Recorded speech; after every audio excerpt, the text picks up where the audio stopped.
तो student, now we are going to start our discussion concept of component of investment. अब हम समझेंगे, क्या समझेंगे कि निवेश की अवधारणा तथा घटक। अब सबसे पहले क्वेश्चन अराइज होता है कि व्हाट इज इन्वेस्टमेंट। सबसे पहले तो हमें यही पता होना चाहिए भाई, इन्वेस्टमेंट पढ़ने से पहले हमें ये तो पता होना चाहिए इन्वेस्टमेंट क्या है। तो हमारा जो क्वेश्चन अराइज हुआ वो क्या हुआ, व्हाट इज इन्वेस्टमेंट। तो स्टूडेंट आप क्या रिप्लाई देंगे, इन्वेस्टमेंट क्या है। तो देखो मैं एक बार बता देता हूं, investment refer to the increase in the stock of capital.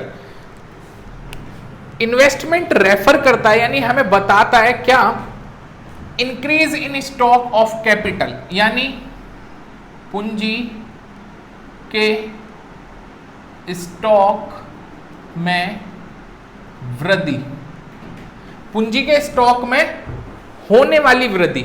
यानी इन्वेस्टमेंट हमें बताता है कि पूंजी के स्टॉक में होने वाली जो वृद्धि होती है, उसमें जो इंक्रीज हो रहा है, किसमें, पूंजी के स्टॉक में, वही किससे रेफर करता है, वही हमारे को क्या बताता है कि वो इन्वेस्टमेंट है।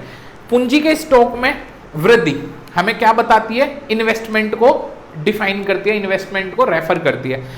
अब बात आती है सर, ये चलो ये डेफिनेशन जो आपने लिख दी है तो ठीक है, बट ये है क्या, इसे तरीके से समझाएं। तो स्टूडेंट समझाता हूं आपको, आप बस बी केयरफुल, इसे समझते रहे, मैं आपको समझाता रहूंगा वन बाय वन करके क्या क्या है। तो देखो सबसे पहले हम बात करते हैं कैपिटल की। कैपिटल यानी पूंजी, आपकी इजी लैंग्वेज में समझाऊं तो आप पैसा बोल सकते हो। क्या बोल सकते हो, पैसा। अब आप स्टूडेंट एक चीज बताएं, आप जो भी चीजें करना चाहते हैं वो कहीं ना कहीं डिपेंड होती हैं पैसे के ऊपर।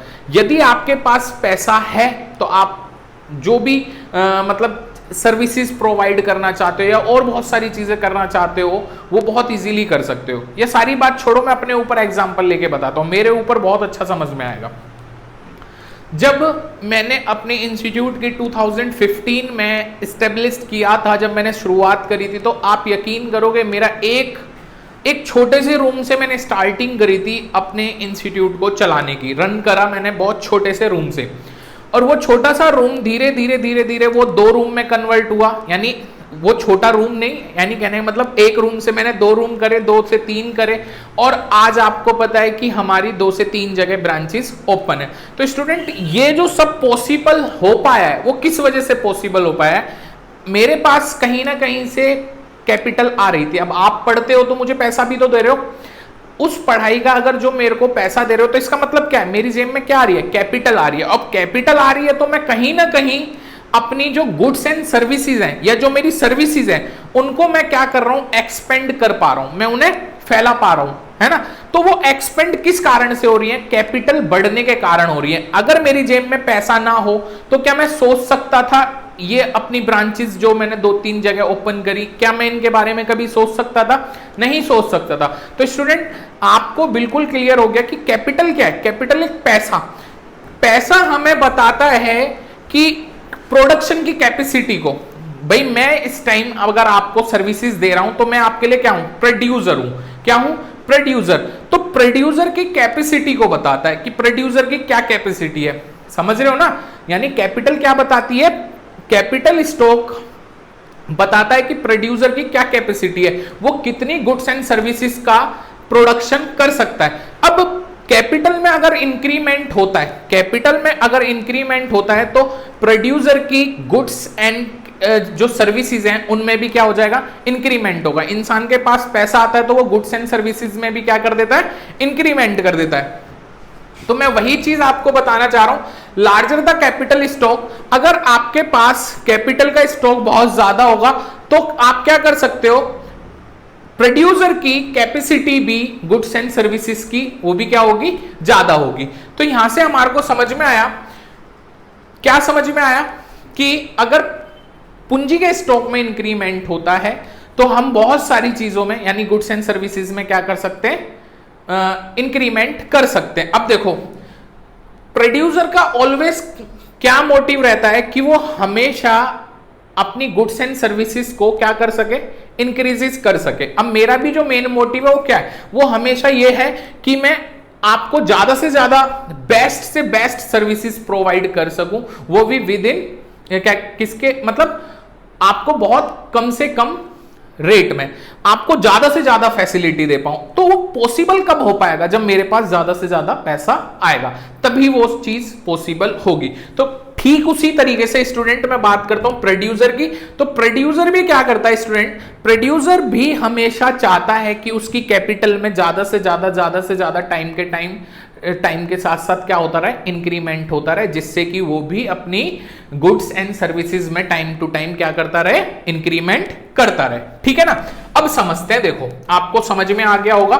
और इन्वेस्टमेंट जो होता है उसे हम डिफाइन करते हैं आई इज इक्वल टू, इसे बेटा डेल्टा बोल देते हैं, डेल्टा के। तो यहां पे अगर आप आई देखो तो आई इन्वेस्टमेंट के यानी कैपिटल स्टॉक, कैपिटल का स्टॉक क्या है? कैपिटल का स्टॉक यानी पैसे का स्टॉक बता रहा है। पैसा अगर आपके पास ज्यादा होगा, पूंजी आपके पास ज्यादा होगी, तो आप ज्यादा से ज्यादा गुड्स एंड सर्विसेज का प्रोडक्शन कर सकते हो। क्लियर? डेल्टा के का मतलब है change in capital stock during the year, year के दौरान आपके कैपिटल स्टॉक में कितना चेंजेस हुआ। Clear student? अब आगे समझते हैं। Change in stock of capital is also called capital formation, यानी कैपिटल में चेंजेस होना को हम क्या किससे भी जानते हैं? कैपिटल फॉर्मेशन से भी जानते हैं। किससे जानते हैं? कैपिटल फॉर्मेशन से। यानी अगर मैं आपको बोलूं इन्वेस्टमेंट को हम कैपिटल फॉर्मेशन के नाम से भी जानते हैं। अब देखो investment has two component, investment के दो कंपोनेंट है, कौन कौन सा? एक fixed investment, fixed investment. Fixed investment की बात करूं तो हिंदी में उसे बोलते हैं स्थिर निवेश। अब स्थिर निवेश जो डिपेंड करता है वो किस पे डिपेंड करता है? वो करता है फिक्स असेट्स पे। किस पे? ये डिपेंड करता है फिक्स्ड असेट्स। अब आप कहोगे सर फिक्स असेट्स क्या होती हैं? तो बेटा फिक्स असेट्स को मैं इन डिटेल आपको समझाऊंगा, अभी फिलहाल के लिए आप ध्यान रखें। फिक्स असेट्स हमारी लैंड या हम कोई प्लांट बोल सकते हैं, ठीक है, लैंड बोल लो, या फिर आप कोई मशीनरी बोल लो,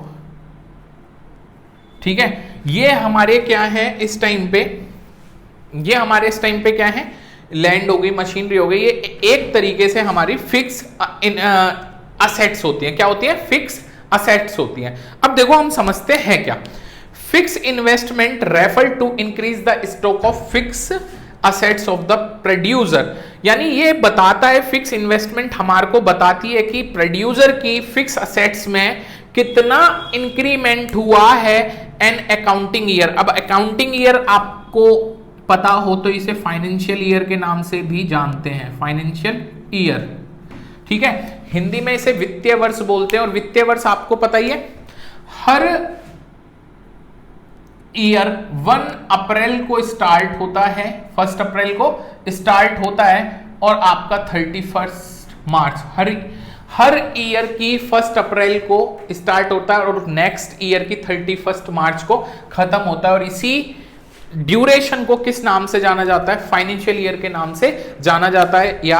अकाउंटिंग ईयर के नाम से जाना जाता है। अब देखो, अब मैं इसे एक एग्जांपल के थ्रू समझाता हूं आपको और अच्छे से क्लियर हो जाएगा। सपोज बच्चे फिक्स्ड इन्वेस्टमेंट को समझा रहा हूं मैं, तो आप समझना, सपोज 2019 की बिगिनिंग यानी शुरुआत में किसी प्रोड्यूसर के पास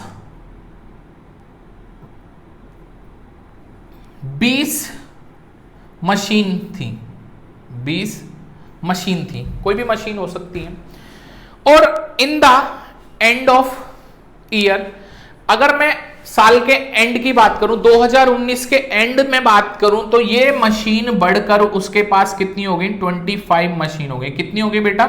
25 मशीन हो गई। तो आप देखोगे शुरुआत में 20 थी और एंड तक आते आते कितनी हो गई? 25 हो गई। तो इस ईयर में कितने का इंक्रीमेंट हुआ बेटा? 5 मशीनरीज का क्या हुआ? इंक्रीमेंट हुआ। और ये 5 machineries he nothing but the fixed investment, इसी को हम क्या बोलेंगे? फिक्स इन्वेस्टमेंट है कि इस साल उनकी फिक्स इन्वेस्टमेंट में कितना इंक्रीमेंट हुआ? 5 मशीनरी का इंक्रीमेंट हुआ। और इसी को हम किस नाम से जानते हैं? फिक्स इन्वेस्टमेंट के नाम से जानते हैं। नेक्स्ट, इन्वेंट्री इन्वेस्टमेंट किसे कहते हैं? माल सूची निवेश। हिंदी में क्या बोलते हैं, माल सूची निवेश। अब ये क्या है, इसे देखो पढ़ लेते हैं। At a point of time, एक पॉइंट ऑफ टाइम में producer hold the stock, producer hold करके रखता है, होल्ड यानी रोके रखता है या अपने पास रखता है, क्या रखता है, किस चीज का स्टॉक रखता है, फिनिश गुड्स का। फिनिश गुड्स यानी जो बनके तैयार हो चुकी हैं, जो बिल्कुल बनके तैयार हो चुकी हैं, बस बिकने के लिए तैयार हैं लेकिन बिकी नहीं है अभी, तो उन्हें हम क्या बोल देंगे, फिनिश गुड्स। तो एक फिनिश गुड्स का स्टॉक, साथ में सेमी फिनिश गुड्स यानी कुछ अभी भी उनमें करना बाकी रह गया, अभी प्रॉपर तैयार नहीं हुई बिकने के लिए, तो सेमी फिनिश गुड्स। और एक रॉ मटेरियल। तो स्टूडेंट आपको पता है रॉ मटेरियल के बिना तो हम किसी भी चीज का प्रोडक्शन कर ही नहीं सकते, तो रॉ मटेरियल भी आपका किसमें है, इन्वेंट्री इन्वेस्टमेंट। और इन सब का सम ही क्या कहलाता है, this is called inventory stock. उसी को हम क्या बोल देते हैं, इन्वेंट्री स्टॉक बोल देते हैं। यानी एक पॉइंट ऑफ टाइम में एक प्रोड्यूसर के पास फिनिश गुड्स जो बिके नहीं है, सेमी फिनिश गुड्स और रॉ मटेरियल का जो भी स्टॉक होता है वो क्या कहलाता है, आपका इन्वेंट्री स्टॉक के नाम से जाना जाता है, इन्वेंट्री स्टॉक के नाम से जाना जाता है। और स्टूडेंट आपको अगर मैं बताऊं तो देखो, सपोज एक शर्ट बनाने वाली कंपनी है, एक शर्ट बनाने वाली कंपनी है, तो उसके लिए रॉ मटेरियल क्या है, क्लॉथ, कोई कपड़ा उसके लिए क्या है, एक रॉ मटेरियल का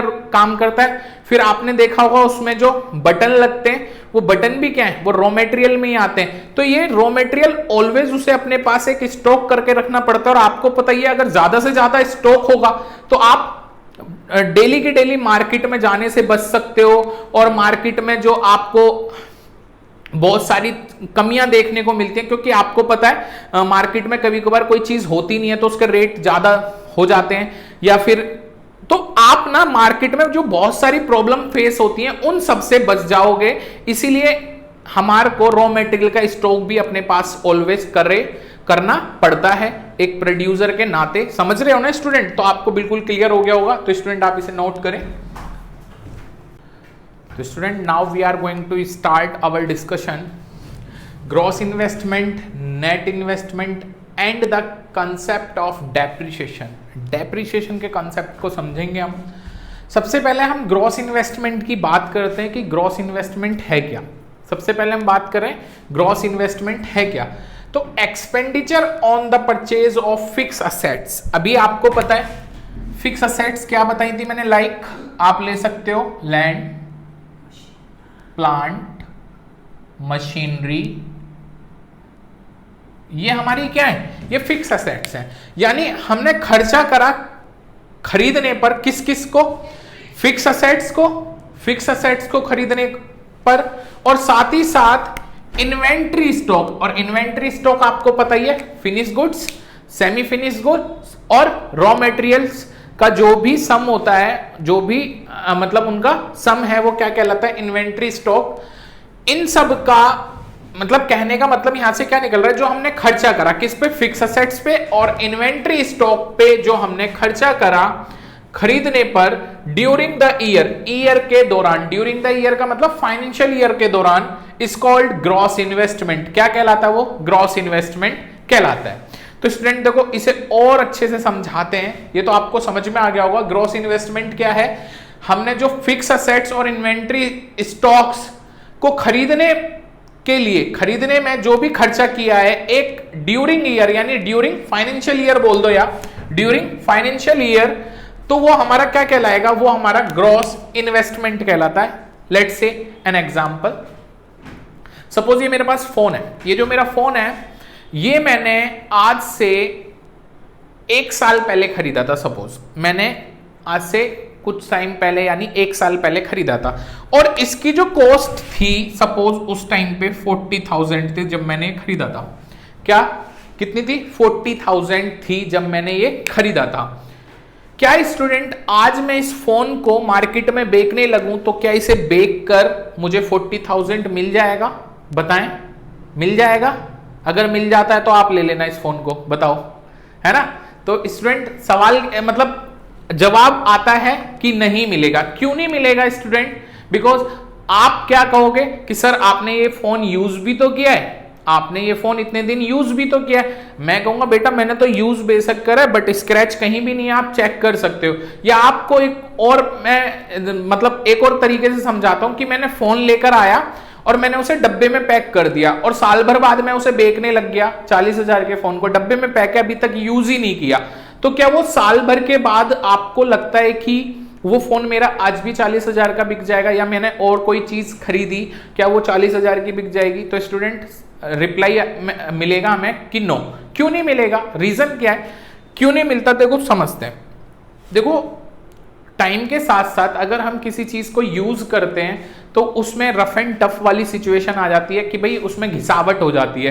भाई कोई चीज हम यूज कर रहे हैं तो उसमें कोई ना कोई घिसावट तो आएगी, स्क्रैच भी लगेंगे, जो भी है छोटी मोटी घिसावट आएगी, टूट फूट भी हो सकती है, एक्सीडेंटली मैं जा रहा हूं फोन ही गिर गया, डिस्प्ले टूट गई या कुछ और हो गया, तो एक्सीडेंटली कुछ भी हो सकता है, डैमेज हो सकता है। उसके अलावा अगर मैंने उस फोन को लाकर डब्बे में पैक ही कर दिया और उसे ओपन ही नहीं किया और साल भर बाद में बेच रहा हूं, तो वो तब भी 40,000 का नहीं बिकेगा। रीजन क्या है? क्योंकि उस टाइम पर उसकी जो टेक्नोलॉजी होगी वो क्या हो गई होगी? ऑब्सोलीट हो गई होगी, यानी वो क्या हो गई? पुरानी हो गई होगी। वो तकनीक कैसी हो गई होगी? पुरानी तकनीक हो गई होगी। आपको पता ही है आज के टाइम में 2 से 3 महीने में ही एक नया फोन आता है और नए फीचर के साथ आता है। आपको पता ही है नए फीचर के साथ वो जो दूसरा जो फोन होता है हमने जो पहले खरीदा था उसके फीचर क्या हो जाते हैं? वो पुराने पड़ जाते हैं, वो आउटडेटेड हो जाते हैं, और आउटडेटेड होने के कारण कोई भी पर्सन उन फोनों को खरीदना नहीं चाहेगा, वो भी उसी रेट में। तो आप समझ गए होंगे टाइम के साथ साथ जो मतलब टेक्नोलॉजी है या जो फीचर्स हैं वो क्या हो जाते हैं? आउटडेटेड हो जाते हैं, और आउटडेटेड होने के कारण उनमें क्या आ जाती है? उनके प्राइस में क्या आ जाती है? कमी आ जाती है, जिस कारण से वो कम बिकते हैं, यानी कम रेट में बिकेंगे। तो स्टूडेंट यहां से हमारे को समझ में आया डेप्रिसिएशन का मीनिंग। ये मैंने जो सारी चीजें बताई डेप्रिसिएशन का बताया। डेप्रिसिएशन को हिंदी में मूल्यह्रास बोलते हैं। मूल्यह्रास या इसे बोल देते हैं घिसावट, कि किसी भी चीज को अगर हम यूज कर रहे हैं तो या तो वो एक्सीडेंटली कुछ उसमें टूट फूट हो जाए, या फिर बेटा रफ एंड टफ थोड़ा बहुत यूज करने में घिसावट वगैरह आ जाती है, या फिर स्टूडेंट उसकी जो मतलब उसमें जो फीचर्स होंगे, जो टेक्नोलॉजी होगी, जो फीचर्स होंगे वो क्या हो गए होंगे? आउटडेटेड हो गए होंगे, और आउटडेटेड होने के कारण, पुराने होने के कारण वो उस मार्केट प्राइस पे मतलब उस मार्केट में उस प्राइस पे नहीं बिक सकते जिस प्राइस पे हमने उसे परचेज किया था। तो ऑलवेज स्टूडेंट ध्यान रखना, एक फर्म या एक मैं बोलूं प्रोड्यूसर जब कभी किसी चीज को खरीदता है, तो जैसे सपोज मैंने इसे यहां पे बताया ग्रॉस इन्वेस्टमेंट, तो ग्रॉस इन्वेस्टमेंट का अगर मैंने ये फोन अभी मार्केट से लिया, सपोज मैंने कल लिया था 40,000 का, तो मैं आज भी अगर इसे बेचूंगा ना, कल लाने के बाद आज भी अगर बेचूंगा तो आज भी ये 40,000 का नहीं बिकेगा, इसको मेरे को कम प्राइस पर ही बेचना पड़ेगा। तो यहां से एक चीज क्लियर पता चली कि ग्रॉस इन्वेस्टमेंट यानी जो हमने पैसा दिया, भाई जो हमने खर्चा करा वो क्या है? Gross investment. उसमें क्या क्या ऐड होता है? Net investment. सपोज कल मैंने वो फोन लिया और आज उसकी कीमत अगर मैं बेचने लगूं तो 39,000 ही है। कितनी है? 39,000। तो बेटा एक दिन में उस पर डेप्रिसिएशन कितने का लग गया? 1000 रुपीज का लग गया। तभी तो हमको हमारा ग्रॉस इन्वेस्टमेंट पता चलेगा कि हमारे पास हमने कितना ग्रॉस इन्वेस्टमेंट किया था, 40,000 का किया था। समझ में आया स्टूडेंट? तो यहां से एक चीज आपको बिल्कुल क्लियर हो गई होगी। यहां से मेरे को एक डेरिवेशन देना था आपको, और वो डेरिवेशन क्या देना था कि अगर ग्रॉस इन्वेस्टमेंट से अगर हमें नेट इन्वेस्टमेंट निकालनी हो, या नेट इन्वेस्टमेंट से हमें ग्रॉस इन्वेस्टमेंट को फाइंड आउट करना हो, तो हम कैसे करेंगे? तो आप ध्यान रखना, ग्रॉस इन्वेस्टमेंट वो इन्वेस्टमेंट होती है जिसमें नेट इन्वेस्टमेंट प्लस डेप्रिसिएशन होता है। और यहीं से अगर मैं नेट इन्वेस्टमेंट निकालने लगूं तो नेट इन्वेस्टमेंट मेरी क्या होगा? ग्रॉस इन्वेस्टमेंट, और ये डेप्रिसिएशन प्लस का इधर आके क्या हो जाएगा? Minus depreciation. तो बेटा यहां से ये जो हमने डेरिवेशन सीखे ये हमें बहुत याद तरीके से याद रखने, क्योंकि अभी हम आगे न्यूमेरिकल सीखेंगे, नेशनल इनकम से रिलेटेड जो भी न्यूमेरिकल्स होते हैं। और बेटा वो न्यूमेरिकल 6 मार्क्स का वेटेज रखता है एग्जाम में, तो आप समझ सकते हो 6 मार्क्स का वेटेज जो अकेला एक क्वेश्चन रखता है तो वो बिना इन सारे जो हम डेरिवेशन सीख रहे हैं इनके बिना पॉसिबल नहीं है। तो ये हमारे को बहुत अच्छे से सीखने हैं। तो आपको बिल्कुल समझ में आया होगा ग्रॉस इन्वेस्टमेंट, नेट इन्वेस्टमेंट यानी जो अब उसका करंट में रेट है वो, प्लस डेप्रिसिएशन जो उसमें उसके रेट में क्या आ गई, कमी आ गई। तो वही चीज दोनों का सम कर दे तो हमारे को ग्रॉस इन्वेस्टमेंट मिल जाता है। और ग्रॉस इन्वेस्टमेंट से नेट इन्वेस्टमेंट को कैसे फाइंड आउट करते हैं वो भी आपने सीख लिया। या आपको नेट इन्वेस्टमेंट दे रखा है तो आप इससे ग्रॉस भी फाइंड कर सकते हो। तो ग्रॉस को यहीं छोड़ दो, ये माइनस का डेप्रिसिएशन इधर आके क्या हो जाएगा, प्लस का। तो नेट इन्वेस्टमेंट में प्लस डेप्रिसिएशन करेंगे तो क्या आ जाएगा, ग्रॉस इन्वेस्टमेंट। तो आपको स्टूडेंट समझ में आया होगा, आप इसे नोट करें। स्टूडेंट जो अभी हमने समझा है मतलब डेप्रिसिएशन के बारे में, मैंने उसे मतलब एक्सप्लेन कर दिया। Depreciation is the losses of the value. Depreciation वो लॉस होता है उस वैल्यू का फिक्स असेट्स की इन यूज ऑन अकाउंट, जो किसमें यूज होते हैं, जैसे नॉर्मल वियर टीयर हो गया, normal rate of accidentally damage हो गया, या फिर एक्सपेक्टेड ऑब्सोलेसेंस। ऑब्सोलेसेंस का मतलब है बेटा जो आउटडेटेड हो जाती है टेक्नोलॉजी, बड़ी पुरानी हो जाती है तकनीक, उसके कारण जो मतलब कमी आती है उसके मूल्य में। डेप्रिसिएशन को हम एक और नाम से जानते हैं जिसे कंजम्पशन ऑफ फिक्स कैपिटल भी बोलते हैं। इसे डेप्रिसिएशन को और मैं अच्छे से समझा देता हूं। देखो सपोज हमने ना एक मशीन खरीदी और उस मशीन की जो कीमत है वो 10 लाख रुपए, कितनी है, 10 लाख रुपए कीमत है। और हमने माना कि ये जो मशीन है, अब आपको पता है बेटा ये मशीन कभी पूरी जिंदगी तो चलती नहीं है, इनका एक टाइम पीरियड होता है कि इस टाइम पीरियड तक ये मशीन अच्छे से वर्क कर सकती है। तो मैंने मान लिया इसकी जो लाइफ है ना वो 10 ईयर की है। कितनी है, 10 ईयर की। तो आपको पता है 10 ईयर की अगर लाइफ है, 10 लाख उसकी कीमत है, तो स्टूडेंट क्या होगा, जो उसका 10 लाख कीमत है 10 से डिवाइड करूंगा तो क्या आएगा बेटा, 1 लाख आएगा। क्या आएगा, 1 लाख पर ईयर। तो स्टूडेंट आप देखोगे उस पे जो 1 लाख होगा, भाई 10 लाख की कोई चीज 10 साल चलेगी तो एक साल में उसमें जो रेट घट रहा होगा उसका कितना घट रहा होगा, उसका 1 लाख रेट घट रहा होगा। यानी हर साल उसका एक लाख घटता रहेगा और 10 साल में जाके उसकी वैल्यू क्या हो जाएगी, जीरो हो जाएगी। क्या हो जाएगी, जीरो। तो स्टूडेंट ये एक्चुअल में होता क्या है, इसे अरेंज करने के लिए, डेप्रिसिएशन को अरेंज करने के लिए एक फंड बनाना पड़ता है, एक हमारे को अकाउंट तैयार करना पड़ता है। उसमें क्या करता है प्रोड्यूसर, हर साल जैसे अभी भाई मशीन है, 10 साल बाद वो एकदम 10 लाख रुपए कहां से लेके आएगा, बड़ी दिक्कत हो जाएगी। तो वो क्या करता है, हर साल एक अकाउंट तैयार करेगा, उस अकाउंट में हर साल 1 लाख एज अ डेप्रिसिएशन डालता रहेगा और 10 साल बाद उसे फिर किसी के सामने हाथ फैलाने की जरूरत नहीं होगी। उस अकाउंट में 10 लाख इकट्ठे हो चुके होंगे और वो उस मशीन को इजीली परचेज कर सकता है। तो डेप्रिसिएशन का फंड आपको स्टूडेंट क्लियर हो गया होगा, तो स्टूडेंट इसे नोट कर लें। Thanks for watching. A like would be appreciated. And don't forget to subscribe.